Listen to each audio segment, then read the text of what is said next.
Okay, this thing says I'm live. Now, sometimes when it says I'm live, there'll be like a glitch or, I don't know, maybe an issue with the connection or something. And when I start to talk, a word or part of a word will be skipped as this thing figures out what to do with itself. So, I'm just gonna talk like this for a second. In fact, I'll repeat that statement. I think I'm live now, and I think this should be working fine now. But sometimes I have to repeat myself, or sometimes it's best to, because I've noticed sometimes there'll be a little glitch at the start. I think it has something to do with my poor internet connection, and this thing just kind of catching up with itself. But anyway, I'm live streaming now. All right, so let's flash this video into existence. Just flash it right into existence, like a universe forming right in front of you. But of course, from Big Bang until nearly 15 billion years later, a fully formed world. You know, everything you could possibly need to live in, planet Earth, will flash into existence. Boom! Let there be light. Yeah. Yep. Itchy nose. Breathing in enough cat here. And there's a cat. No, I thought one of the cats was going to do something potentially destructive over there. But anyway, flashed into existence. I started the video with another lame game of peekaboo. But anyway, whatever. Flashed into existence, because I don't know.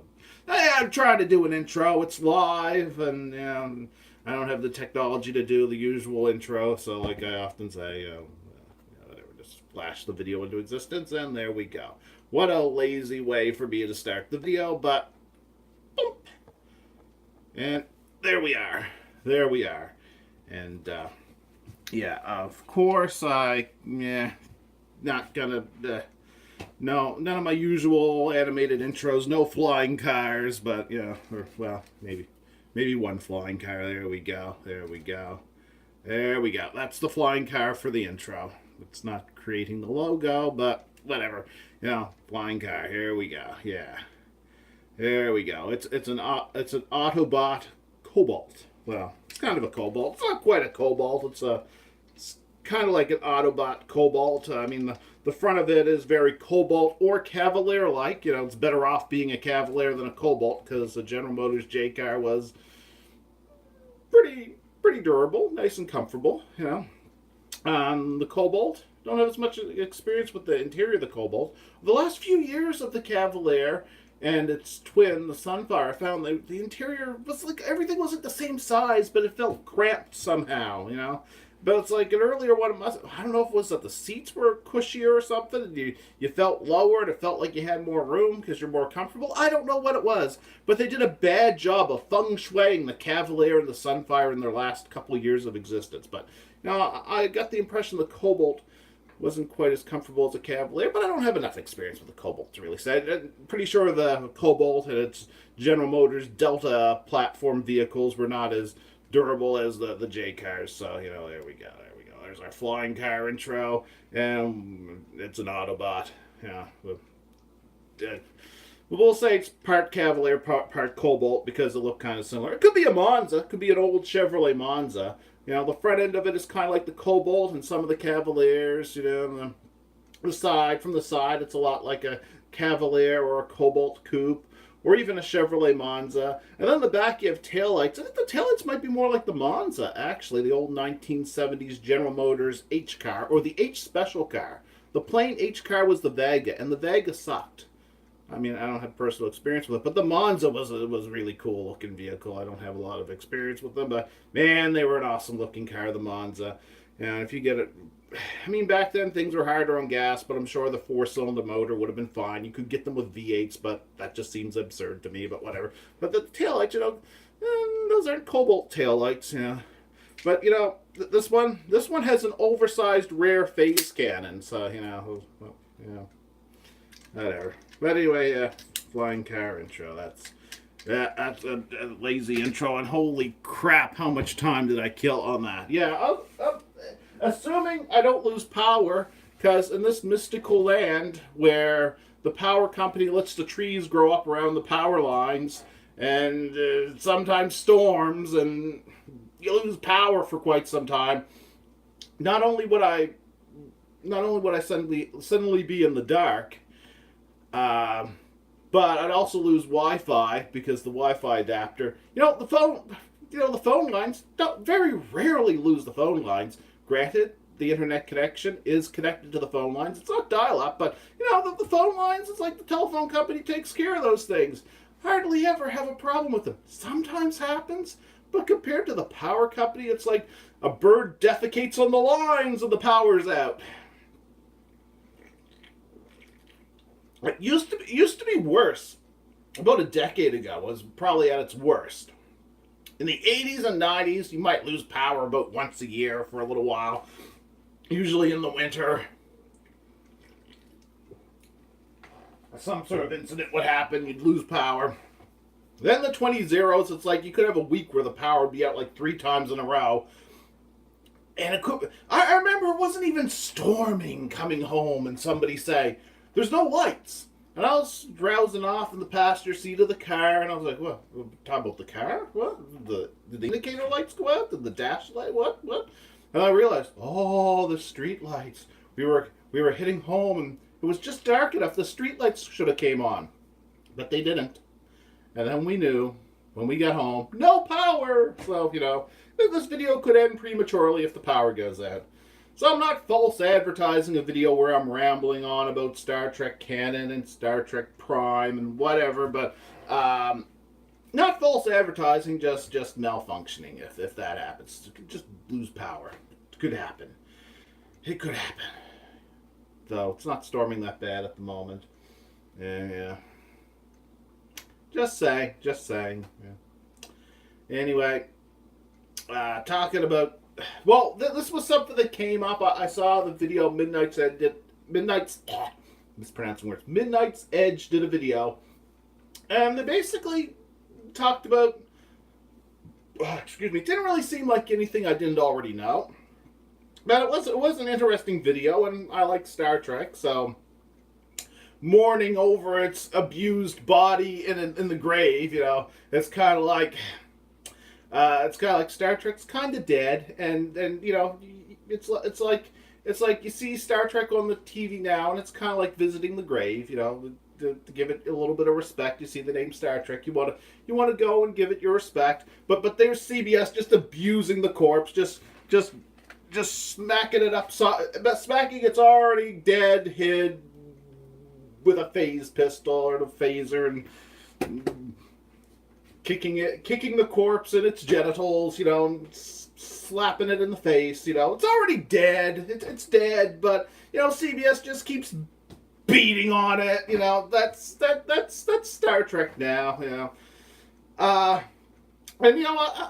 like watching stuff about Star Trek, because it's Star Trek.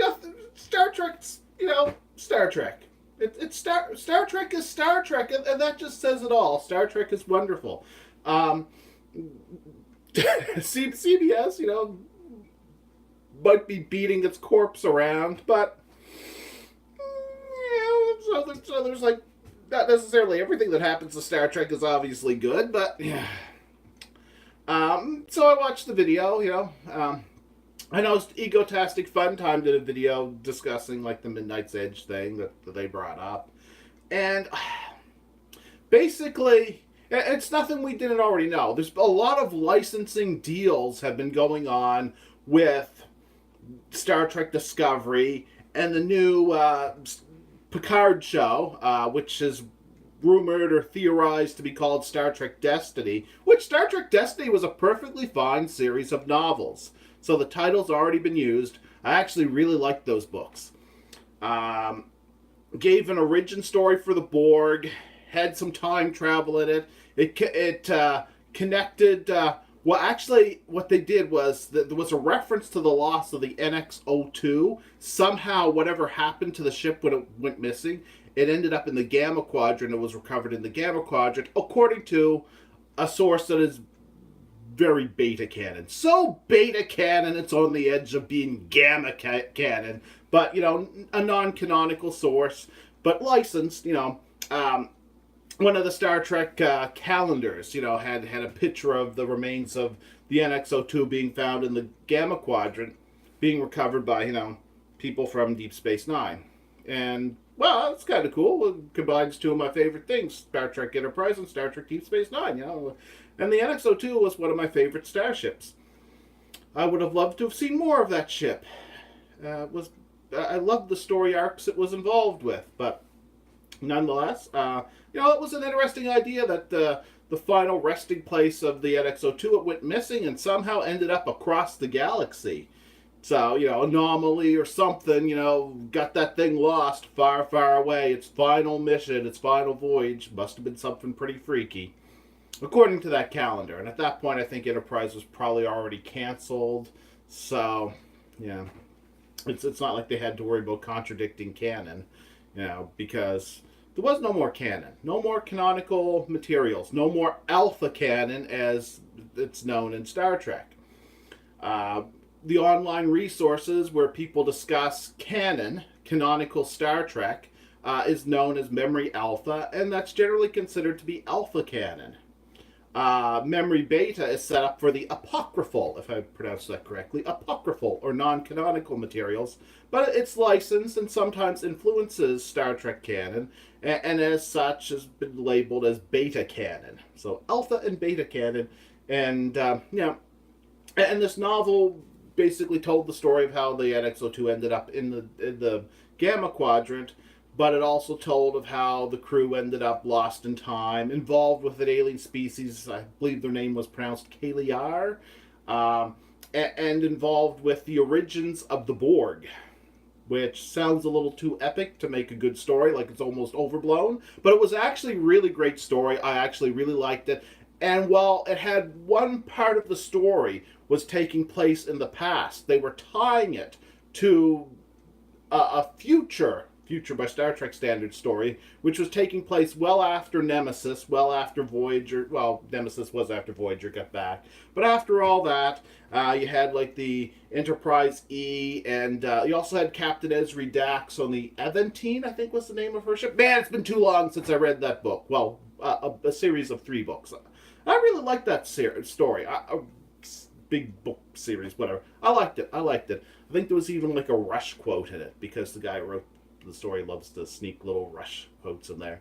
I forget exactly what Picard said, but Picard had a thoughtful moment where he said something similar to was similar to the Rush line that went something along the lines of each of us a cell of awareness, imperfect and incomplete genetic blends with uncertain ends. No, I don't know. It's been too long since I heard that song too. I like that song. Great book, Star Trek Destiny. Well, apparently they're going to recycle the name and put it on the new Picard show. So you have Star Trek Discovery and Star Trek Destiny. And everybody's been calling Star Trek Discovery, or at least many people, because they don't like it, Star Trek Discovery is often known as, in short, as STD. Because it seems like it might be a sexually transmitted disease. The level of respect the show has earned is on par with a genital infection of some sort.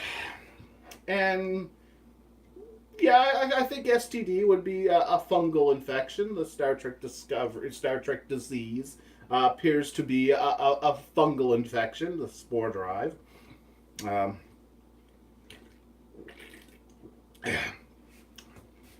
But then if you have Star Trek Destiny, it's like Star Trek gets infected all over again. I was thinking when I first heard they were going to call it Star Trek Destiny, I was like, wait, did they say Star Trek Destiny? Not Discovery, Destiny. Oh yeah, but there was already the books called that.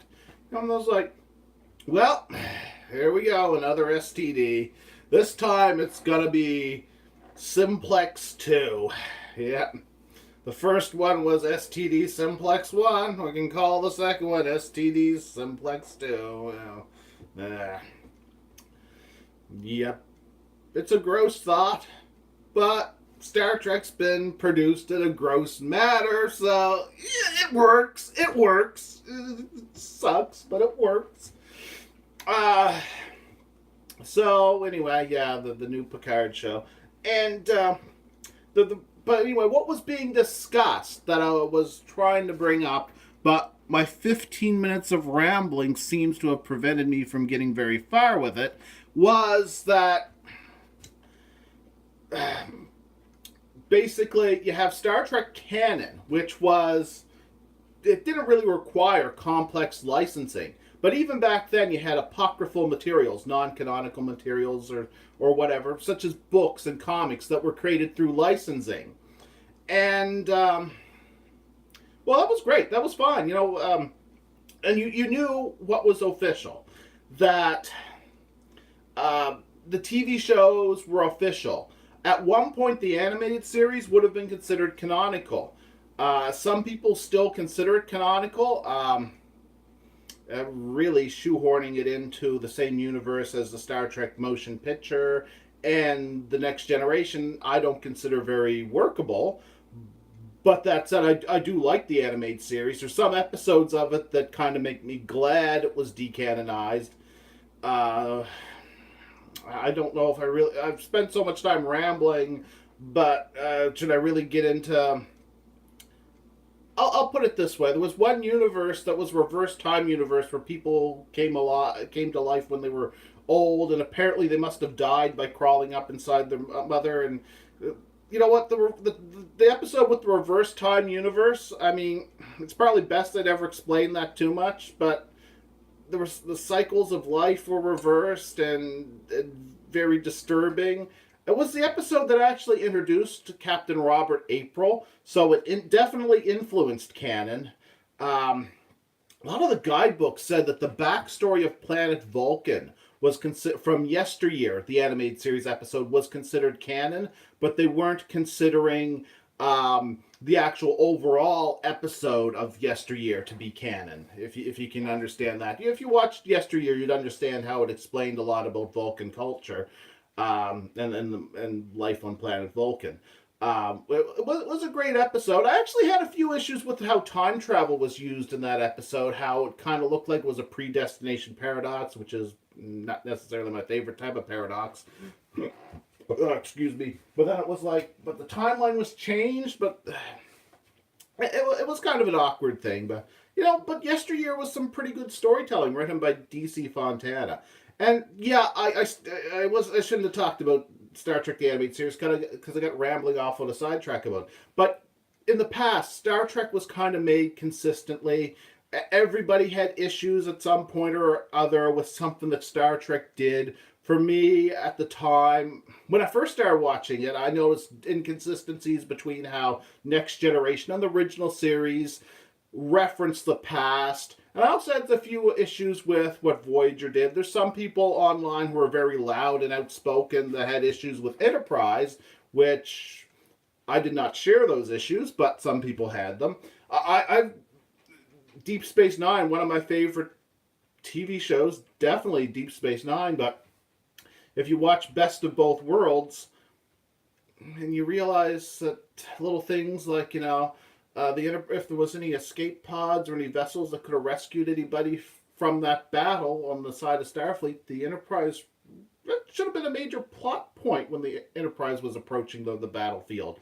So really, Deep Space Nine, Sisko should be dead, and he wouldn't have been involved with the development of the Defiant, or for that matter, a major character in Deep Space Nine. Like, there were a lot of little inconsistencies over the years in Star Trek.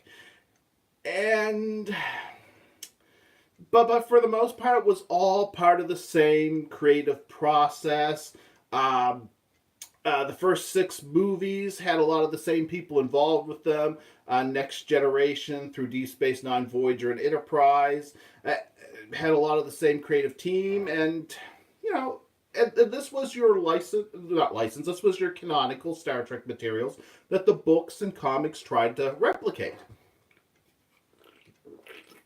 And the books and comics were always supposed to be non-canonical.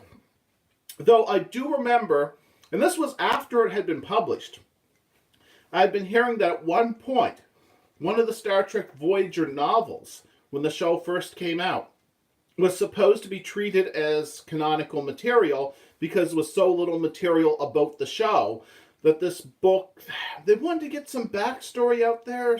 I think I have the book. I don't think I got around to reading it.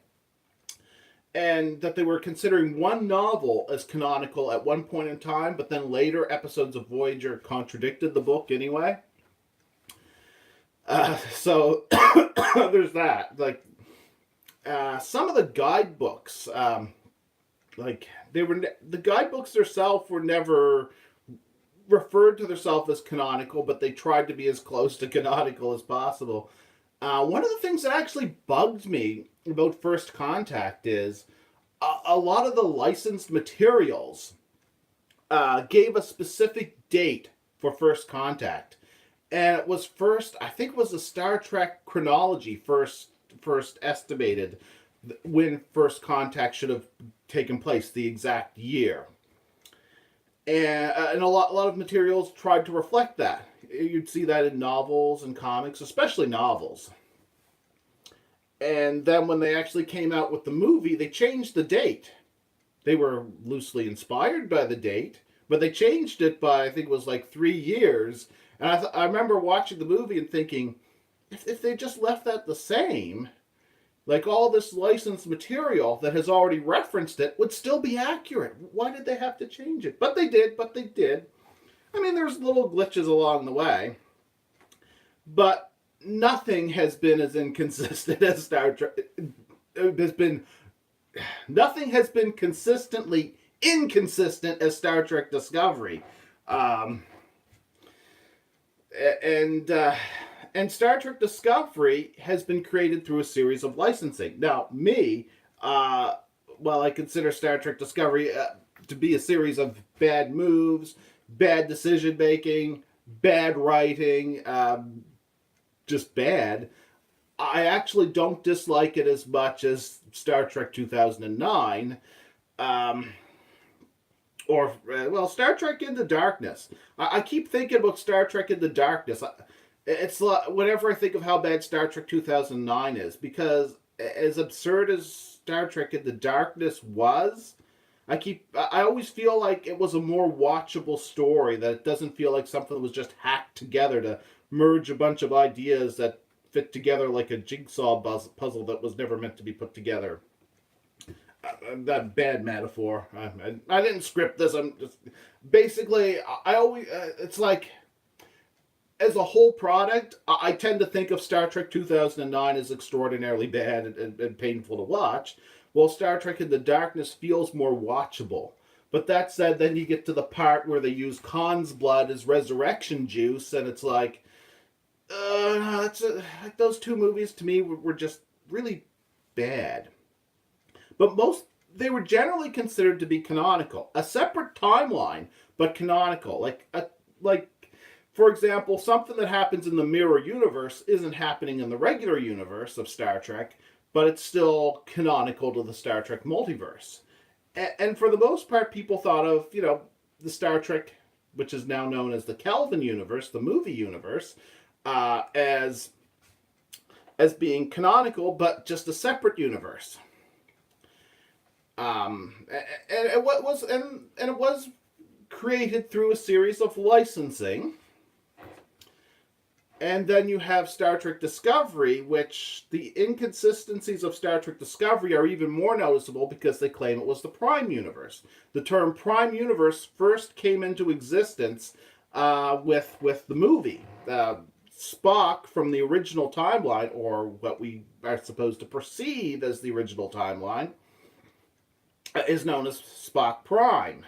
I don't think in dialogue during any point in time in the movie was the term Prime Universe ever used. But in the credits it was, because, Spock Prime. The old Spock was Spock Prime, and Spock of the past, was just Spock in the credits. So that's kind of where we get the Prime Universe from. I mean, I've seen the term Prime Universe used elsewhere. I think the Sonic the Hedgehog comics, for example, I think had used the term Mobius Prime when talking about one of their timelines and stuff like that. But Yeah, for Star Trek, that was the first place we ever hear of it. And when Star Trek Discovery claimed it was going to be in the Prime universe, the Prime timeline, most people thought, well, that would be the old Star Trek universe that everybody liked. And apparently, this was for licensing reasons. That merchandise related to the Star Trek movies wasn't selling. Just wasn't selling. It wasn't not very well anyway. But people were still willing to throw money at merchandise related to Star Trek the original series, Star Trek the Next Generation, and to a lesser degree, Star Trek Deep Space Nine, Star Trek Enterprise, and Star Trek Voyager. People still wanted merchandise related to those things. And, CBS was able to make money off of that. And CBS directly was making money off of that because after a series of licensing deals and so forth, wasn't licensing deals. I'm using. I need more caffeine. Just a second here. After a series of corporate changes, such as a long time ago, Star Trek became part of Paramount, and then Paramount merged with CBS, and then the two decided to divorce, but Star Trek TV ended up owned by CBS, and all that wonderful stuff, which is not remotely wonderful. Not wonderful at all. Not for Star Trek, anyway.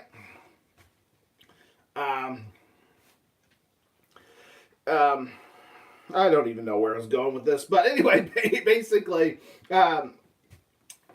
Star Trek, old school Star Trek, like Star Trek where the phasers looked like this, as well as the way this being Next Generation, as well as the way they looked in the original series and so forth, like things from that universe. Could be a novelty like the phaser I just showed you, or it could be a model starship. Could be a Galaxy class starship, could be a Constitution class starship, could be a Miranda class, could be my favorite, the NX class, could be another one I really like, the Defiant. Could be any of those. That stuff would make money. Licensing was good for that.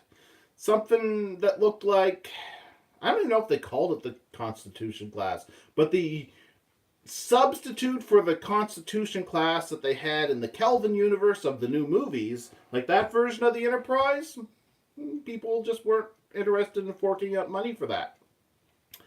Not like they were, anyway, merchandise from the original series and Next Generation and so forth. And the way the licensing deal went, if it was based on the original series or Next Generation, Enterprise, Deep Space Nine, Voyager, that money went to CBS. If Paramount wanted a cut of like the licensing money on merchandise, that was kind of, would have to be directly from the movies, or most preferably for them, as well as Bad Robot, the company that Paramount subcontracted the Star Trek movies out, the new movies, for everybody involved with that. If it was something that came from the new movies, that was the only way that everybody got a cut of the money. CBS just gets the whole thing if it's from the original Star Trek universe, but this new movie universe, it was like nobody wanted to buy the stuff, but if Bad Robot and Paramount wanted to make money off of it, they were going to have to make their unique 25% different Star Trek. They were going to have to make that sell if they're going to get the merchandising rights. So they knew Star Trek from the original timeline was going to sell money, and so that's the whole reason why Star Trek Discovery, they tried to shoehorn it into the original timeline, and for some reason they tried to do it so close to the original series that it would be really easy to contradict things. Though if they were smart, and they weren't, I'm fairly sure somebody could have came up with a way to make it different enough, and similar enough. We weren't dealing with an entity that was going to do that, not successfully. And they had a lot of people involved with the project, including do you pronounce his name Les Munez? Les Munez? Munez? Excuse me, also burped while trying to say his name. um, who, hated Star Trek, or at least didn't like science fiction. He was the guy responsible for canceling Enterprise. Was supposedly on record saying he didn't know the difference between Star Trek and Star Wars. I think at one point he said he wanted to see the SEAL Team 6 of Star Trek if they were going to do something Star Trek, and a lot of crazy crap like that. Not somebody really want involved with the project, as well as people from Bad Robot who were involved with the incredibly bad movies, which I actually kind of liked Star Trek Beyond. I don't have as much contempt for that one as the other movies. I thought it was actually a workable story. I'm okay with that one. Of the new Star Trek stuff, Star Trek Beyond, I'm just okay with that. But that's beside the point. People who were, and actually a lot of different people involved with Star Trek Beyond, which is another story. But yeah, people who made some really bad Star Trek movies were involved with this and Star Trek Discovery. And it was doomed to fail. It wasn't going to work well. But they wanted to call it Prime. They wanted to call it the Prime Universe because Prime Universe sells. And I think they learned it's not about the name. People liked past versions of Star Trek because it was kind of good. The one that I used to credit. I'm just gonna lean here since I'm standing. The one that I used to criticize the most was Voyager. Now I don't hate Voyager. I just felt it was way more flawed than any other Star Trek show. In fact, I was kind of skeptical about Enterprise, seeing as that I felt like Star Trek's quality was going downhill. For example, the last season of Deep Space Nine, I really loved Deep Space Nine. That was a show I really liked. But the last season of Deep Space Nine, every single story seemed depressing. I loved the new Dax. Really liked the character Esri Dax. That was one of the big changes. But the other change was like, it felt like they knew the show was already over. And every episode of Season 7 of Deep Space Nine felt like a funeral for Deep Space Nine, in my opinion. I mean, they brought back Gul Dukat, who was like a complex and interesting character, and they had him like the leader of a cult. And it was like, okay, it's kind of interesting to see how his mental breakdown has progressed to what he's become now. But it was just a depressing story. You see a kind of interesting and complex story where O'Brien is infiltrating the Orion Syndicate, which was actually, had some strong character moments as he befriended criminals who actually had their own sympathetic characteristics. Yeah, it was technically good writing, but man, that was a depressing story. And it was like every episode of Season 7 of Star Trek Deep Space Nine was depressing. And when it was over, when they ended that whole big storyline with the battle with the battle with the Dominion, it felt like, all right, yeah, it's just over. Season 7, it's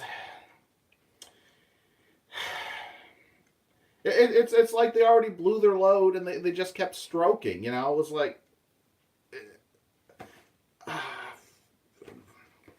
don't know what to say about it. But yeah, so I was feeling pretty cynical about Star Trek. Enterprise brought me back. The first season of Enterprise impressed me. The first half of season 2 of Enterprise was kind of like, well, it's good, but it's not impressing me anymore. Then the second half of season 2 of Enterprise, impressed me again. Then seasons 3 and 4 really impressed me. But yeah, I mean, I really loved Star Trek and Star Trek: The Next Generation and Star Trek: The Original Series. I love that stuff, and I understand why it's considered appealing to people, and it had a big fan following. And as much as I criticized Voyager, which was what I was trying to get to when I rambled off topic, as much as I used to criticize it as the weakest of the series overall, if I go back and watch it, I don't hate it. I can appreciate it. It feels like generic television that was just kind of put together in a hurry to meet all possible audiences, to just go over well as Star Trek, but be excuse me, to be something that would be just universally appealing enough to get people to watch it. But at the same time, it didn't dare vary from that. Didn't dare just do anything to be more than that. And it also felt kind of sloppy too by Star Trek standards. But then again, there's been a lot of inconsistencies throughout Star Trek before Voyagers. And I already commented on some of those. And so, I don't know. But with Star Trek Discovery, I mean, you can tell that just doesn't fit. And I feel like I've rambled on too long about that. But everybody felt as though Star Trek Discovery doesn't really fit the timeline. It's a common feeling amongst fans. Now,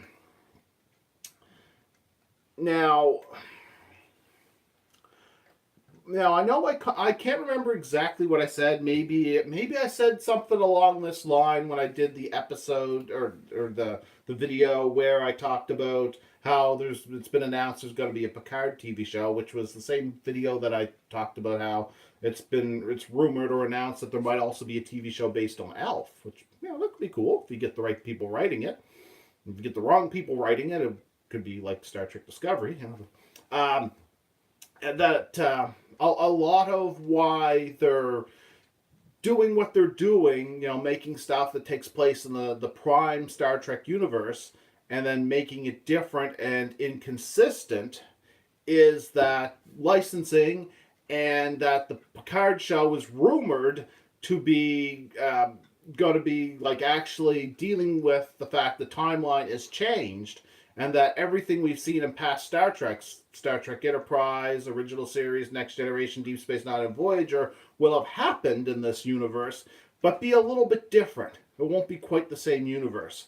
And that the idea is that they're going to overwrite the old Prime Universe, what we used to think Prime Universe meant, which was basically Star Trek of the past, with something new. And the idea is that that'll make people want the new stuff because the new stuff has overwritten the new stuff.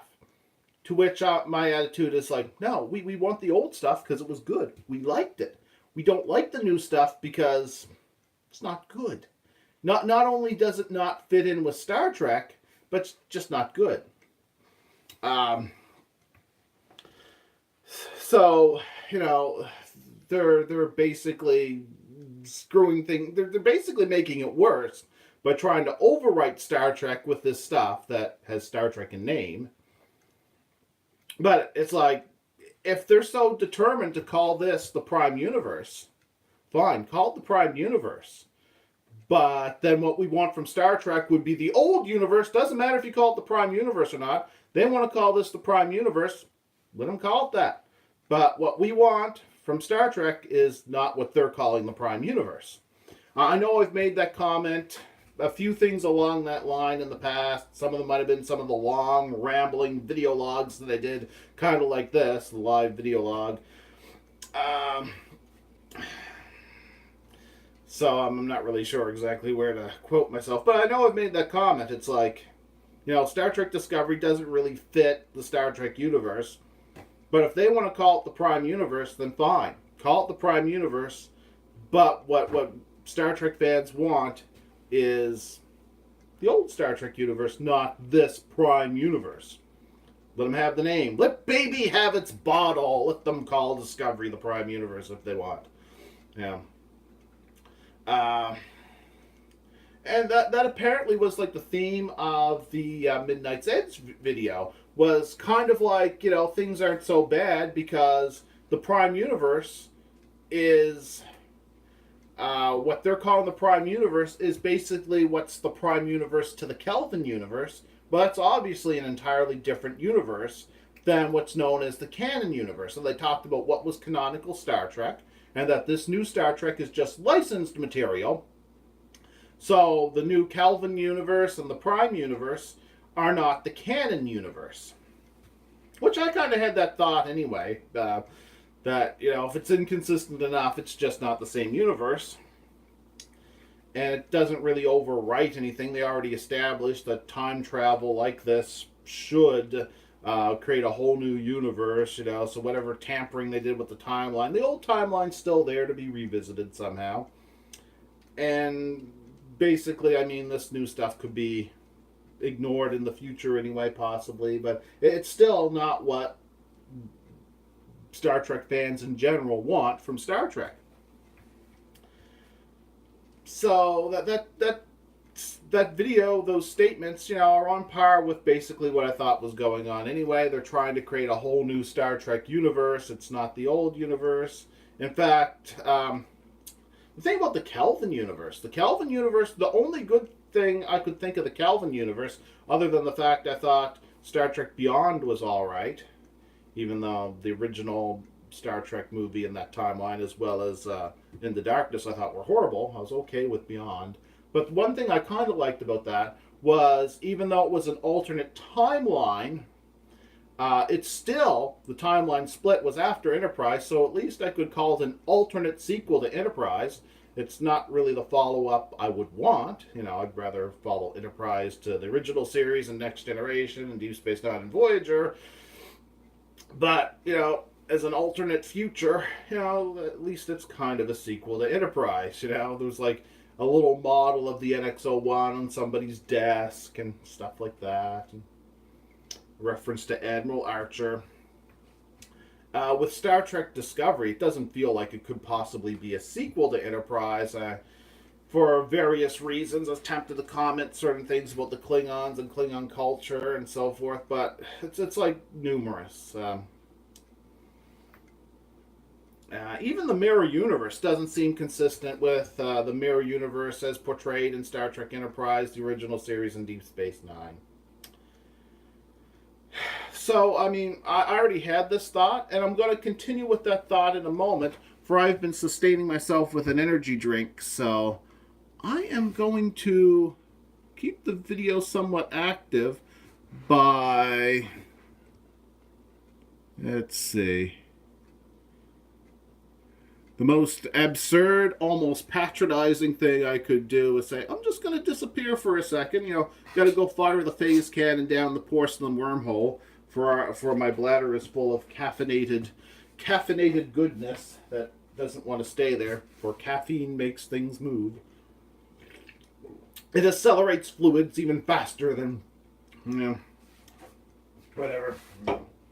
And I'm rambling, but anyway, I'll continue my thoughts on the whole Star Trek canon versus Star Trek Prime concept when I get back. Which will just be a second, because I'm not going that far.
There, I tried to make it fast. All right, and yeah. Now, if I was recording this with a through more normal methods, I could have just edited that out. But I also would have ran out of space on my various recording devices a while ago. Of course, the concept's probably not worth rambling that long, but for me, the whole idea of Star Trek Discovery being the same universe as old Star Trek was already out the window. I know I've made a joke a couple different times. It's like, something's inconsistent with Star Trek Discovery. As far as I'm concerned, what difference does it make? At this point, they might as well just say the warp drive runs on candy corn. It just doesn't matter. I mean, it's been so inconsistent. It just doesn't matter anymore. They've broken the ability for it to matter.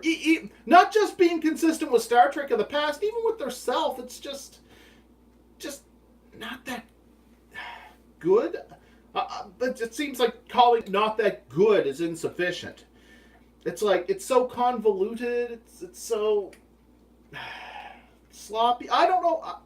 I can't even think of the proper way of describing it. And I can't say that I haven't gotten some enjoyment out of it. And I don't just mean making fun of it. When I watched the first 2 episodes of Discovery,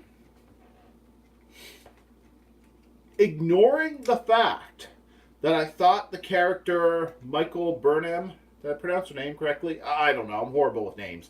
But that character, other than the fact I thought she was a complete and utter idiot for how she started the war with the Klingons, which...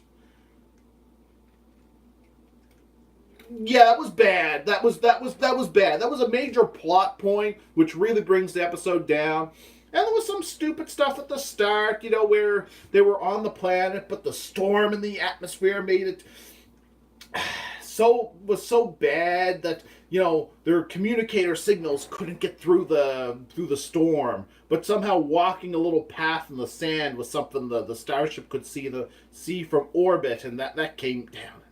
And came down, got close, and beamed them up. It's like, okay, the whole storm thing in the sky that they were seeing that was preventing their communicators from getting the signal through. You'd think it would also stop the ship from seeing a little tiny path in the sand. I mean, it reminded me of a Star Trek comic where Kirk ended up creating an alternate life for himself, where he was stranded in the past and had to survive on an alien world and grew old, building an artifact so that the Federation would actually eventually find his remains after he died. It was a huge, that kind of that arrowhead shape that they used for the Starfleet insignia at that time. He kind of made that shape out of rock, made a giant version, it spent years on it. And then Starfleet found that and found his remains, and then they used, because he was sent there through time travel, they decided to use time travel to rescue him before he would ever create that. So it was an alternate version of Kirk, but it was like this interesting story in a comic book where it followed Kirk growing old and dying alone on this planet. There was a creature he kind of adopted as a pet. That was his one companion, and it was kind of sad, but kind of interesting and kind of thoughtful, and it reminded me of that because it involved something on the planet being seen from orbit, and it was like a Starfleet insignia shape, but it didn't make as much sense. It was bad, but it reminded me of that comic, and I remember I kind of liked that comic, but. It was still bullshit. I mean, it was like a bad plot device for the opening moments. Now, I could take it as bad writing and still like the characters, because even though it was a convoluted plan, in this weird universe that the plan was played out in, it worked. And even after that, the captain seemed kind of serene and thoughtful, even though some of the stuff she said about her Kelpian officer seemed a little bigoted. But um, in context, I guess it probably wasn't really that bad. But other than that, I kind of liked her character, the actual captain. Giorgio? Or is it Giorgio? I've seen the character enough. I should be able to. Excuse me. Should be able to pronounce the character's name. You know, this time of day I'm normally more energetic, but I'm on my second energy drink. Ugh,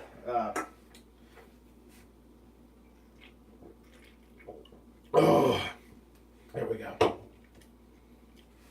It's not a bad taste, but it's kind of, yeah. It's one of the better energy drinks, though. Ultra Blue. I actually do kind of like it. Yeah.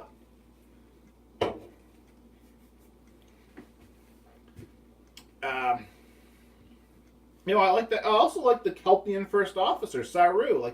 When they introduced him, he seemed likable. There were a lot of other characters that looked like they might be good or horrible. Who knows?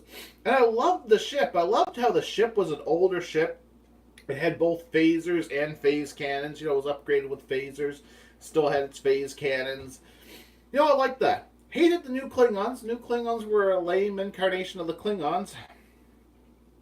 And while the Klingons had undergone a visual reboot in the past, thanks to a Deep Space Nine episode where the characters traveled back to the events of the Trouble with Tribbles, it was canonically acknowledged that some Klingons looked different back then.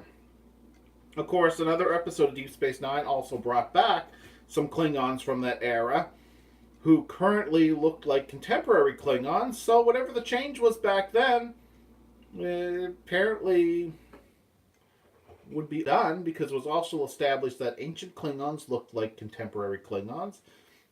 So the visual reboot was canonically acknowledged, and then completely brought to a full circle with Enterprise, when Enterprise established the mutation that altered some Klingons to, look more human-like.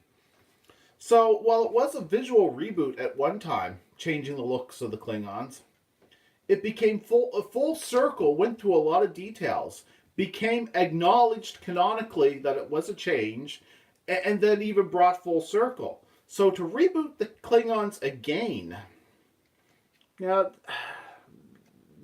really a good idea. I mean, I could think of reasons for different looking Klingons. Maybe this takes place in a timeline where that guy Vosk, is that how you said his name? Vosk, he kind of looks like the new Klingons. He has kind of that weird, misshapen look to him. He was the Nazi. I was going to say Nazi, but technically he wasn't a Nazi. He was sort of a Nazi. He was like the alien who allied himself with the Nazis, creating an alternate timeline, who was capable of, had his own variation of stealth time travel, where he could make changes to the timeline, and it was very hard for other people monitoring the timeline to figure out what he was doing. I kind of picture him ending up in the past of Klingons, Cronus in the past, mispronouncing my words, and altering Klingon evolution to meet his needs, and resulting in this timeline and the new Klingons, or something like that, yeah. Maybe this is a timeline where, one thing that seems different would be, they mentioned that Archer, in the original mission of the NX-01, in the Discovery timeline, did travel to the Klingon homeworld. But we also have the Klingons as a very divided group that were only really brought together by this new war with the Federation. Well, the Suliban it seemed as though the Suliban were trying to get the Klingons disorganized, make the Klingons, make them fight each other. I thought that was what was indicated, that when that Klingon was returned to his people, and the Klingons were both unhappy with Archer's meddling, but technically he saved the Klingon's life, which just further pisses the Klingons off because of Klingon culture, whatever, which actually was causing tensions between Earth and the Klingons. I mean, the Klingons had to acknowledge that the humans were helpful later on, but it actually was increasing tensions between the Klingons and the humans because the Klingons didn't actually appreciate the help because they thought of it as meddling. That sort of stuff. But when the Klingon went back, they analyzed a sample of his blood, and he hid a message in his own blood that the Klingons were able to analyze, which is a technology the Klingons would still have in the time period of Next Generation. So apparently to the Klingons, this predated Enterprise, which I'm just fine with that. I mean, the Klingons had been in space for quite a long time at that point. Who knows where they could have acquired technology like this. And I got the impression that when they read that message, that was the information that was hidden in the guy's blood, that it was proof that the Suliban were tampering with them to make them fight amongst themselves and weaken the Empire. That's what I thought. I don't think it was ever clearly established what it was that they discovered, but the Suliban were tampering with things. So I always thought that, that would probably make the Klingons, like that the Suliban were trying to make the Klingons more disorganized. Well, in Star Trek Discovery, it's almost like the Klingon might have got back to the Klingon homeworld, but the Klingons were pretty disorganized for the next 100 years after that. So maybe that could be a difference in the timeline. I don't know. That wouldn't explain why they mutated and looked different. Maybe something entirely different happened with the augment virus issue later on, and these are different augmented Klingons. I don't know. But there's ways to explain the differences in the timeline, but it definitely doesn't feel like it should be the same timeline. Like, the Klingons are inconsistent. It was in that first 2-part episode, it was kind of painful listening to the Klingons. I think a lot of people disliked it more than I did. But yeah, it was kind of like droning on to hear the Klingons. It's like, usually the TV functioned like a universal translator, especially if everybody in the room was able to understand each other, then the audience usually understood what was going on, If you see two Vulcans talking on planet Vulcan, they're probably speaking in the Vulcan language, but they know what each other is saying. So we, the audience, get to hear what they're saying in a way that we understand like they would. The TV was our universal translator. That's kind of the way it's always been portrayed. So when you have just a bunch of Klingons in the same room as each other, going, and you have to read the subtitles. I didn't mind reading the subtitles, but it was like slow, awkward, and painful to listen to. That kind of sucked. So, like I said, those first 2 episodes for me were probably the high point for season 1. And even then, you're dealing with, like, wrong Klingons and a primary protagonist who was a complete and utter moron, who perhaps the war with the Klingons might have happened anyway. Maybe. You could picture the way things could turn out differently and still end up at war. But what she was doing was pretty much assuring war with the Klingons. So there's that. I mean, that was straight up idiotic. So basically, what I liked about season 1 the most, what I liked the most was a character who died, because I don't count the Mirror Universe version of her as the same character. A character who died in the first 2 episodes. And the starship that gets abandoned after the first 2 episodes. And Saru was all right. And the overall story, the idea of, encountering the Klingons and ending up at conflict with them, and the Klingons trying to unify themselves by going to war with a neighbor that they mistrust and dislike and are philosophically opposed to. That is potentially an interesting and good story. But if you waste that story on the fact the Klingons aren't acting like Klingons, and you spend a lot of time listening to them talking, basically saying, ho, ho, ho, ho, ho, ho, like they're coughing and vomiting and barking and, and very slowly getting the words out, you have that. And then a primary protagonist that does very stupid things. It is kind of hard to even like that story, and that's a large part of those first 2 episodes. But that said, the first 2 episodes for me was the highlight of the season, and then that ship. I really liked that ship. I thought that ship was an interesting design. Looked very Starfleet-like. Looked like it could be an interesting ship designed somewhere between the Enterprise era and the original series era. And a lot of people complained about all the holograms on it. And I would agree the holograms were inappropriate. Some people word it as it's too advanced. No, it's aesthetically inappropriate. I wouldn't say it's too advanced. Technically, you're dealing with the same sort of technology that you'd see in Star Trek 3 when you were watching some people in a bar, like they were almost like playing a video game at their table. Excuse me. And there's like holographic airplanes or something like that being generated above their table or something like that. Now, like, these are holograms that they should have been capable of even before the time of Enterprise. What's convoluted about it and why everybody dislikes it is that they're being used, holograms like this are being used for communication all over the place, which is just aesthetically wrong for Star Trek. It's like, why would they develop something like this and then it go away?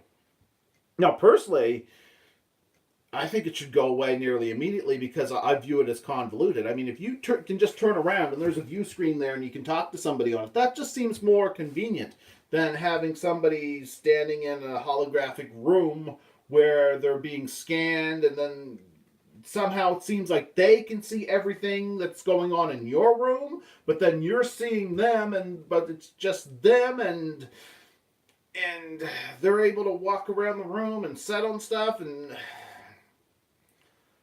it's just wrong. It's just a bad idea, and even when you think of it in the most convenient way, it also seems inconvenient because at least one of these people should be going into like some sort of holographic booth so they kind of see what they're supposedly looking at in that room. Although the holographic systems, I suppose, could be just scanning the people they're talking to as they talk back and forth, but it's not being portrayed quite like that. I don't see it as convenient as communicating on a view screen. So I don't really see it as a technology that should have been that widespread and accepted at that time because it's inconvenient. And plus, in the original series, it's not used then. I don't think it's too advanced. I just think it's too convoluted. But when I do always agree with the statement that it's too advanced. Like, I think as long as they have any sort of communication system that can communicate in real time, and as long as they're capable of holograms, it's not too advanced. It's just too convoluted. But something a lot of people don't comment on, and this was something that kind of bugged me, was the overusage of force fields. It's like, yeah, they should have deflector shields. No problem. But deflector shields, other than some force fields in the brig and some, defensive screens that can surround the ship on the outside will allow the weapons fire to go out towards an enemy ship, but protect the ship from enemy fire, and as well as protect the ship from all sorts of undesirable forces from outside of the ship. That sort of shielding, is fine. That they should have that. But if you notice, the Senshu was filled with force fields all over the ship, and when they get chunks of the ship blown away, it's until it starts losing power, it's holding the atmosphere into those sections using force fields. And I'm pretty sure Constitution-class starships from that time, and they were considered the ship of the line, the top line, best of the best was the Constitution-class, supposedly. Um, they, as far as I know, if they get a hull breach, they seal off the section with emergency bulkheads. And as far as I know, the force fields, they just didn't have force fields that did that to hold in the air and punctures. Maybe they did, but one thing they definitely didn't do was do the same thing for the shuttle bay. The shuttle bays had to be depressurized and or at least decompressed and then repressurized when shuttles were coming and going from them. But then you have like the Discovery, and it has a more advanced shuttle bay than the Constitution class. Well, I suppose you could excuse it that the Senshao, despite being an older ship, had got a lot of the newest, most advanced crap possible. And the Discovery itself could be, well, it is a ship that deals with science experiments. It could have the most advanced and most special gadgets of the time period. But still, the Constitution-class starship wouldn't get an upgrade to cover this sort of thing, like 10 years later. To me, that was like where they really stressed canon with having technology that was too advanced. To me, the holograms, it wasn't that they were too advanced, they were too convoluted. But when they had the overusage of force fields, that really was a pretty big stretch, I thought. Oh well. Yeah. So I really like that starship. The Walker class starship, the Senshao. I think that's how you pronounce it. I'm horrible with names. I thought that was a really cool ship. I thought the Discovery looked horrible, though. The Discovery looked like a vaguely Star Trek-like shaped ship that looked ultimately like something that Star Wars had barfed up. Not even a good Star Wars design, but something Star Wars just kind of barfed up. It's like, bleh, Star Wars just barfed out like a saucer section shape and some weird other section that could hook onto it, and then something that kind of looked like warp nacelles. Like, it looked like it belonged in the Star Wars universe, which is not an improvement for something that's at a Star Trek show. And even by that standard, it just didn't look good. And they never properly explained the rotating section that rotates when they use the spore drive, because it didn't seem to do anything useful, but yet it rotates. And yeah, whatever. But there were, like, when I watch Discovery, I can watch it, I can see things I can enjoy about it, but it feels like I'm just watching a bad show that's good enough to watch, and if I don't care about how bad it is, one of those shows that you could call, a guilty pleasure or whatever, the sort of thing that's bad, so you're kind of like, ooh, that's bad. But, I had fun watching it.